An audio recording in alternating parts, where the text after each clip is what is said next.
kwan ben e na wo fa so a wo hia na Agradaa mami 2 minutes na me nkyere bu kakra because sa question we obi anhyeda embusa me sa question yeah me case ni buy na me tu kwan call South Africa say me pese me ko have peace of mind kakra o be 2 months if you am kokotre mu no so fu bi na me kokso no so ye fa na Apostle Adams na bia obi anyankopon hira no pa o receive me fine o South Africa na me tran fine na enno edan ya me kokoda mu no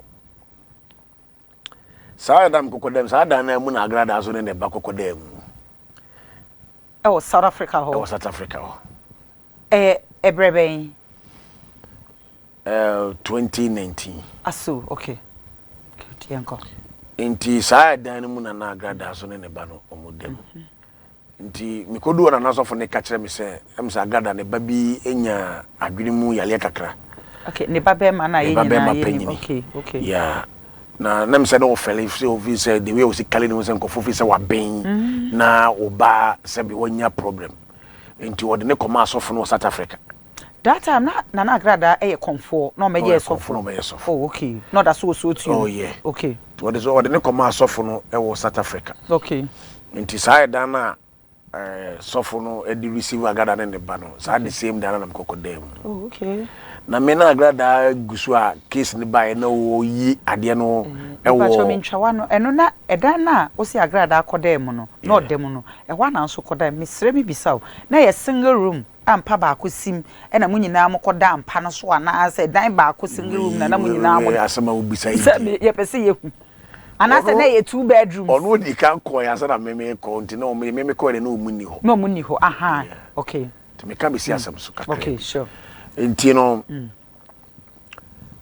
me wo say o come me problem dey to me no ho asem e wo ni TV ni so Adam Tender TV na wo mu e di me ho frɛ ne ade all those so me decide say me bagana back na me bebe to no Ghana ha no me ni be chia yam and God being so good say da me kokoda mu no mu na no so da na me ko hu mobile phone bi a eda wardrobe ma me hyehyɛ me ni ma me hwe na ni picture da so na me say na ale ma me Agradaa de na ni picture be da phone we say na me fire phone na ye lock no na nti me hwe phone so no na ni ma wo phone so pa ni ma sesɛn me ntumi kan wasem sisi ha okay e bi secret confidential okay nti enipa me bona na password and na phone na password and na phone so nti me ye ni say ya na me hunu na fi me ye interested because na me angasa na me pen dada so the way I will see ye me wo ye ni so no e dey ntina na wo pen dada that time na wo the naked video na ba and yes no dey ba ye pese ade no kan wasem okay no ne nua bi e fe ne 1 gig ono so wo court wo bi sisi ya ye guso ayeka ene 1 enoch wa we ni manager na omudi me ho fe e wo sad e ni so okay enti nipa wo twa ticket ma me fe na Isaac okay say the same person so ni twa ticket ma Agradaa ena me di hu komo kire Isaac say ma me na o di matam o Ghana no me so me nya no information tisem ko do Ghana me ni me no be chia yam okay ena Isaac ko bo na mane and that's where Agradaa started looking for me. Because of the information. Enti eba sa na o start say wo hwehwe na wo hwehwe said den. So we hear me say banya no information. Say me so me de ade na kire Isaac no. Eba ne say na Agradaa otimi enya naked videos a wo tugu abonten say ewia si nyina enhwe.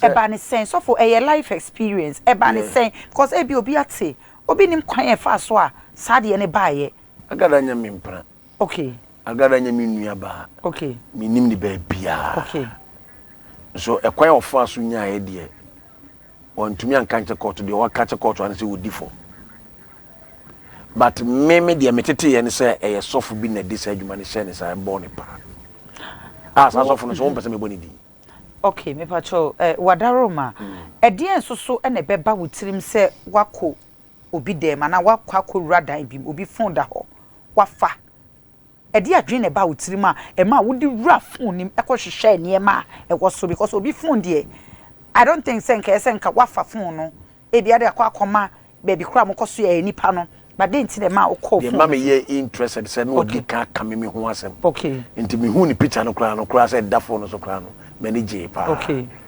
Nti me started say me call phone so me hu niam no. And I'm say me woman we di theater. So for Appiah eba ne sen na Agradaa etimi di wo video naked video eba ne sen na obi me pa cho e mo so for obi edi ba wo betimi a na ba se me boni. Okay mpa cho yenko wadaroma so wo suru dia wadaroma ye bre ni to de yenko eni what busa won say eye den e na Agradaa e kuntokwama owusu bempa what busa won say question da pacho miti so all right. Recently, no, apart from we me naked, one fancy wow. Osuma 8 motors, 2 cars. Okay. Am I chasing from Kokobite to Dakuma Junction? I have some of the video here. I can even give it to you. Okay. Enti menya ne nkura ni beche wo mu nipa makomako 4. Okay. Eche wo mu in the scene. Ena odi dwato kokosi openikese be fe ni Sariki Abbas what in dinda. Okay, Sariki. Okay. Sariki Abbas. Okay. Na Sariki Abbas frame me. Oni me tena se kasai. Na me so me Sariki Abbas wo personal relationship. Okay. Into onu nyala ne say me ni Sariki wo personal relationship. Na odi dwato kosi ni so. Okay. Enti Sariki through Sariki ma me sare ni be hyiai. Okay. E ma ye bonkomo. E wono wo kire me say e ye sofo miensa. E ne bon pa. True e openikese Sariki Abbas no e ma wo de chair no mo sorti bi. Yeah, yes sorti. E ma wo de chair no. Yes sorti kra ma me no me ye ma say ka makwa yi case no. E dey free. That's another case ni court. Na eno ye different case ni two different case. Okay. Nti de hina. The man nkra na be pamo me bo me no. E one. E one. E yi ube ma to so no. Eno ne ye baako. De ye yi be ma to so me ntumi nka say ono na ma ye be ye. Okay. Because I was say itimi pay free wo mo a ababa wana no ye ma so ba no a we invite him. Okay. He have to say it. I don't have to say it for her. Okay. But what you say? Me tipa. Enti Sariki ene ye trans wie na ye ka asem no wie no. Ene wo ye na adwen say cars me car no mo say no obetua ka. Okay. Could you believe say mama Agradaa tua car no ka wie ya o mama 180 million. Okay. For car no mo say no papa risky okay, no. which is 18,000 Ghana cedis. And what the mama no the camera to so. Say me kwako yi asem na free court aba. Say me nko yi free court man. No the video na court say maba no waba ba gisika 3 billion. Into court no twa case ni. Okay. What I say?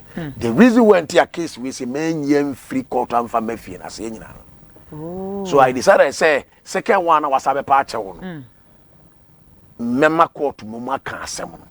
Oh. Because minim adwena ewo sa ma mini tiri. Ko be pama chone me de ade achewa na wo the camera say na o my camera secret. Okay. And to this guy say me nsem no. Na e capture. But camera na an capture sika dodo no but e capture say ye o mouse sika bi. Scan so no 20 cedis note bond nti de obeka say hye bia no. Obi abegie di. Okay. And court need to be GD. Okay. My sentence was in Kedman and Mano. Yet the sentence and so a funny home. And a more 1 year, 1 year. And you sign fine or any funny home. Okay. Which is say, and can will be on my private crop for you chubby Tibisica, and they will go maybe 20 or 30 years. Wow. And to one we say, Abia minim so say Abia minko case in the mouse say you, and now here smart no day a video in the coin. And the court can say, so you need money more than your justice. But before God, the man, na ye car now almost say no. Okay. And who can go on with you? Okay. Na car ben. Na Elantra. Elantra. Yeah. Okay. It's in some way you see you not worry. Me worry. Enti me worry 2011. Worry 2011 and then some ways to see 2018. Yeah. Okay. Enti ebrebe enso so na osan ball pa na ye brand nti ebrebe na osan ball pa e ma ye koyi obema eto so I na make say me nka say Agradaa na ball pa because okay obo pa na me nyina ho. Okay. And I mean to me but enipa be minim so ye involve e wusu bempa. Okay, but buy you know one kasan so say metie interviews baby. Enipa me metimi akasa metimi me sense me bukase or ye part of what they did to me eye Usubempa. Edi enti e na wo de hye sofo Usubempa. Number 1 ye kwache nkura no. Kwache guess na omo de me fa akwan so no. Usubempa de bebeli o. Number 2 on one kasa fa phone e frɛ ka kyerɛ me say se me pa me nya nkura na chidi. Tesa obubu mutu akumi. Wow. Yeah. That time and I have the audios there. That time now when me papa Usubempa na montem ete saying. Hwe open nipa no open Usubempa sempa wo wiase a I swear to God it is me. It had an assembly by and went me na ntena se anyen siesie. Onu mum na so na me trans na me na trans. Okay. Are you getting the point? Yeah. Case no e buy no ye interview me ni mienu nyina e wo Neat FM. I quite remember saying Neat FM or say Adom Peace FM. Ye interview me ni mienu na ye busa de say woni case no bia o say woni hu bi. But any time I may take any step to arrest those ladies, na ono wa bem say on be believe on. And I say bia ye nyina nim say papa Usubempa de bia na guess no mo kwa soro wo fi. So okay, asem ne ba ye no unya akonya e de tena ase e bisa no. I'm not defending him. But the mean so once am a wo kan de wo ma dwene ma say bisa questions and am de bisa no. And some ne ba ye no unya akonya e frɛ no ana e call no ho ene ne tena ase e kokasa na say de na wo internet ne so no eno na wo no ugidi ya wo de etua na mo de ya asem. Enye internet so asem. Calling me straight. Okay. Ye kwache guess no a. Okay. Ye kwache guess no. Guess ne frɛ no. O frɛ Usubempa. And Usubempa ka say o mo fa phone no get ne fa phone ma police ni. Papa prophet. Fa papa kakra kan papa. Me fa papa nka be be di o. Wo de o papa. Okay. Me o ye Usubempa o mi menim. Okay. Okay. All right. Ono e ka kire police ni say ma wo mo nche guess no. Okay. The police in the some can say the entire on chiggers and you say be a so about chiggers. But Omoya ma or man for police in the Bama as more catch them.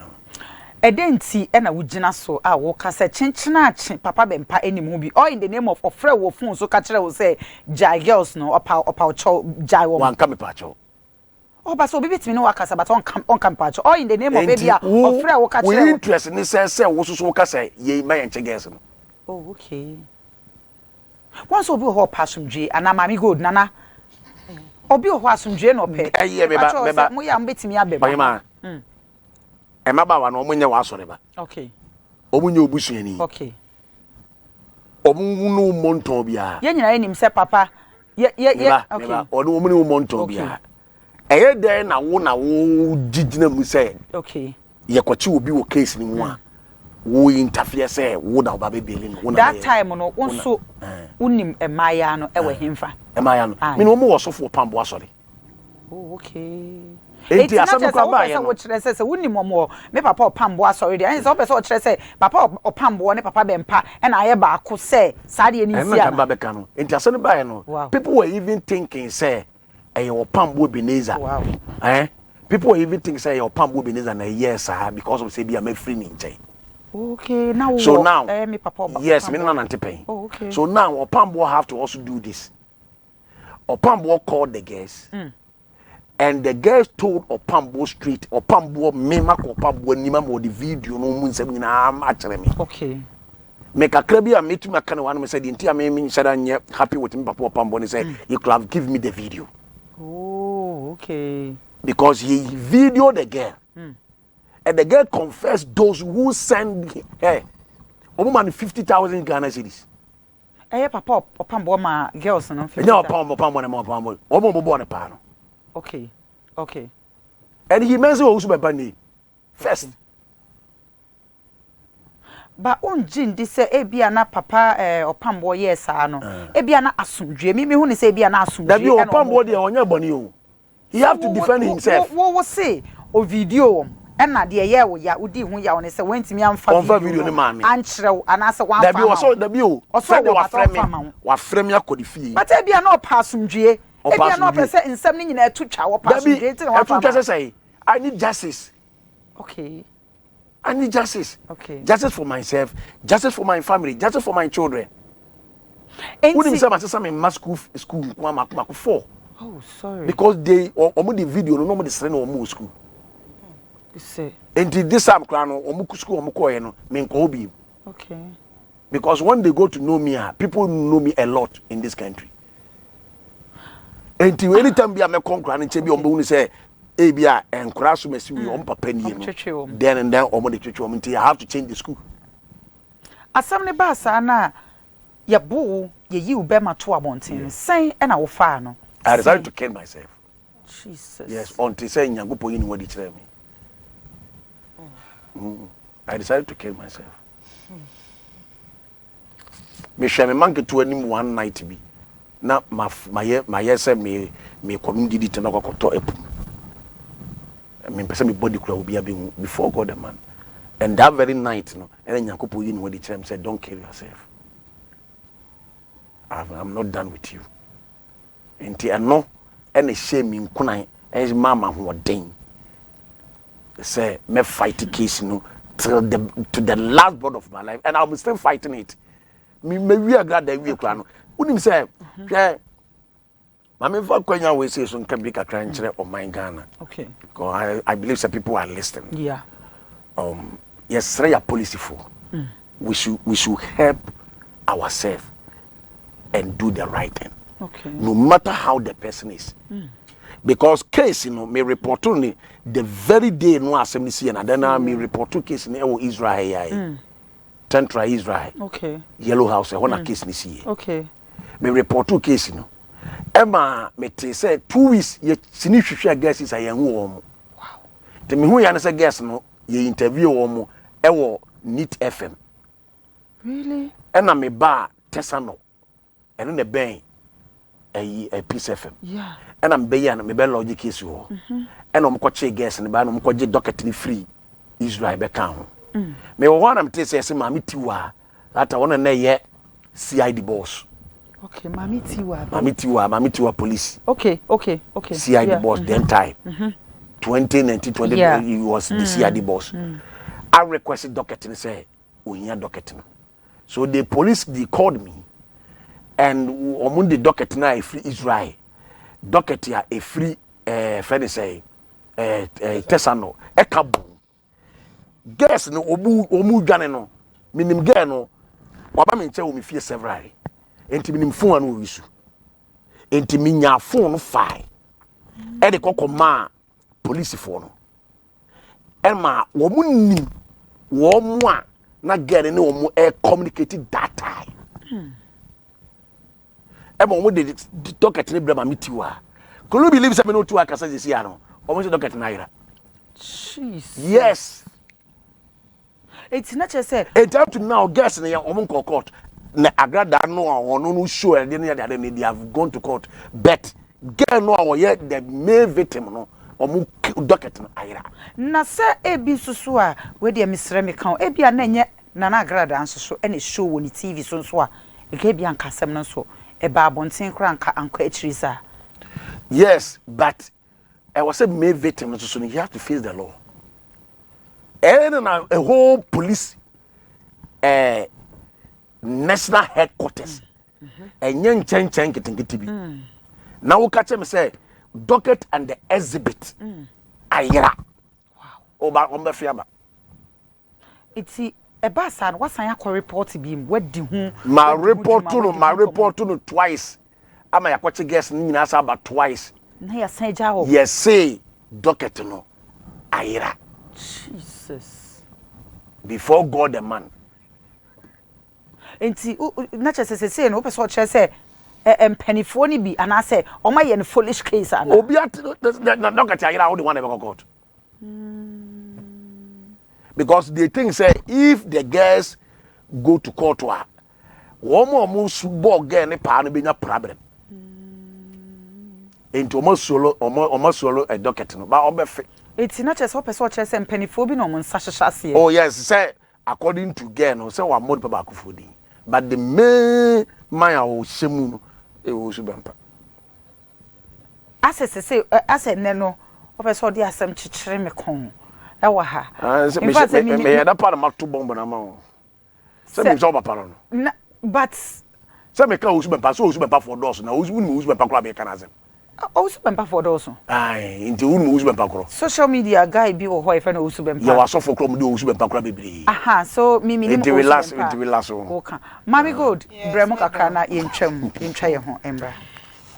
Asam ne de no kro nyame. Said the so for kanazem. Me oba. Yeah. Na medical bone yira ba so pa. Okay. Yeah, na mo na so kakra ma me. Ne yere wa ya ati. Enye menyina ne betumi afasa de yin. Yeah. Na mesa ka esusu se said the na so for kanu se a police fuo titu Ghana ha police fuo. Enye omu nyina de ebinom sikedie eni nyoma bi a omo jijinti no asem no se de tie wo so omo kanu na omo nwa asem no yemfa asem ni ensi se de wo sa asem ne ko I didn't see na wo hu ne sa the entire America asem ne say the so for kana asem no say asem ni see ye no okọ report asem no e dey na police for ye obi afro obi say oh brabe bompa ma me na me yare na so for according to asem na so for can beginning no internet social media so na men so make kan asem ama so for aba wo nche say obi ben and a fresh of Appiah say o me bompa abayi o kana asem ye friend Deborah and a fresh of Appiah say o yare so me bad na any church member na yeah just say kina ye wo church member yeah aso it any church member and of friend no so of friend anajo na say awia na say what frame me club for 3 days class kwa maybe it dey na ko na ya na pa na say na ya no pa in terms of friend say no ho mfa no me bompa ma no yenkwa ye bre no na sofui afaka okay aba wo nchen so be bompa ma wa na echire de ehu ya ne say sofui me ebeda internet no say sofu bi akoto obi mu na Oman Zabo. Almost wakofa obi yire. Wakofa obi yire ne yache na bono. Me dey mete wa Agradaa na Agradaa ho. Yache na bono ma ye yi ne hu nyina. Okay. E de papai enti ho ne beka bia ma ho. Enti sa die we eba so no. Se we police ne we bema. Te sese de papai tie. Na mo hu sa video we e twa so ana e kobai. A mo hu se ade a ekoi papai kan se ono no nipa ne friend so mbe bompa ma no de ekoso no onim ho hwe etina ka wo wadwen kire ne se nko mo nto ombo no mo nya nhwehwemu sa netie okay but omo ntumi anye mami god mi ntwa no per the phone mi nya de ma wo mu no they could have get every damn information. Oh, okay. Because that time the cyber unit is working. Oh, that is information, evidence. Yes. Because ababa one phone na ekuta no na minya no. Omo no communicate ye di community we get it everything there. Oh, okay. International. It is in cyber unit now. Ye the phone ma wo no doctor ma wo no. They could have bring every damn person omuni get the communicate here for that nyina out. Because en komoji phone nka last person nka ebia nipa Deborah no any sa nipa na kasa en ko behu ni nyina everything. Oh wow. Everything. Nanso this is very sad. Ena so for usu bempa se me a working say oye usu bempa o me say do si ka say usu bempa for doors me papa asemo say me papa say so for usu bempa so asema mo kan me papa NGO TV for yenim ho hwe Nayas yenim ho hwe me papa beba me ntwalo wa obi bia wo so won te ase wo de ye kan no o me face mi akasa kasa wow on va me ko police station me sia no to aso mama na nsemi ekọ ya omo video so for that time no eba ne say na Agradaa dancer ko kan video no because omo amfa video na ma meto internet no so video no omo say the so for kan omo bo pass girl ne pass onye sa no omo yes a video no na chese girl ni nua na video into video and when yes girl ni nua ba panyini and here the pio hey now we pay there wa and I say they say na ka dey sa no wunimi say Deborah wa ye me ba Miss Deborah class me say na mama so the panyini ba e wo UK so won wale no oh Jesus I don't know na kra na kam akoma say me nkonkohwe no because me and me sad na mo bi so bi nware no enti abra wo de ne ma wo bi so nwa wo de na ma obi so nware ne na ofre wo se papa me ho mfa me enti bra fie na be pompa e ma me emergency it take 3 days wo frɛ ni nipa na wo wadanfo na wo de na ma no wo frɛ no ka che na na wo ma so de peje yes wo frɛ no ansa na wo ko oh yeah John Dazi is aware me frɛ John Dazi e frɛ ne yire say Deborah se ne ho mfa no ana Ghana me de ne ma no so no John Dazi ne ba no ye frɛ ne Emmanuel no so Emmanuel ene ne communicate na me say okay me pese me ankasa me kokохwe because frɛ me for 3 days now no knowing say ne abone pa ya bo pa o e just say ya bo me pa o ye twitwa me twa me trim nya naka baby am pese me ba na am say waka masem ama me na me pese me bisa because wo hwɛ bi ba me phone so e bi ba wo phone bi ba me phone all over the world me dey na me pese me bisa no question ya tete na tawe wa answer me say na me bisa no kan pese me bisa no say na relationship be na oni sa nipa ne wo yes otumi frɛ sɛ ombre fi ko me nim sɛ asɔfo bebree wo hɔ a wo frɛ no sɛ ombre fi me bɔ mpa ma de bɛka kyɛ ne sɛ hia no wo asɔre dem ana sɛ asɔre down yes because the evidence ɛwɔ hɔ ne secretaries ne nkwala ba ko mienu bi ɔno mo yɛ adwuma ɛwɔ hɔ nti sɛ otumi afrɛ no sɛ ombre ne fi ne kyɛ sɛ ɔne ne nkita ahodie ne ya embu odu because enye is sɔfo bɛba ofie sɛ ɔna bi wɔ yakra meninu at the age of osha ɛwɔ pambo no osha kura na ye nim no ne ye soma no a kopem se me ba akra ha me sa ate ne nka na mka je se oh Deborah se de wo so ba akra na wo su adwuma dia me nipa bi ono no wo ema tupe e no wo mo e no so wo mu nyina wo UK enti de sofo pa yinime o pese me mpa wo ba ma o mo hodwo emfa ma ne ma no na o mo enwale no pese ne ma no eni ba Ghana o wo mu nyina wo UK o mu nyina nyina wo UK ho omu magana kurada through Deborah ne the next person amede ma wo mu na ma wo ba Deborah no na sitnem te say because enka o nyamedifo anyaminsa wo so na yetimi di atorenchem kase awudi sem say ediwo ukosha atua bompaye ukosha South Africa bompaye ukompai bom ni ade esese bibi tumi esi bibi esi pa wow bibi esi pa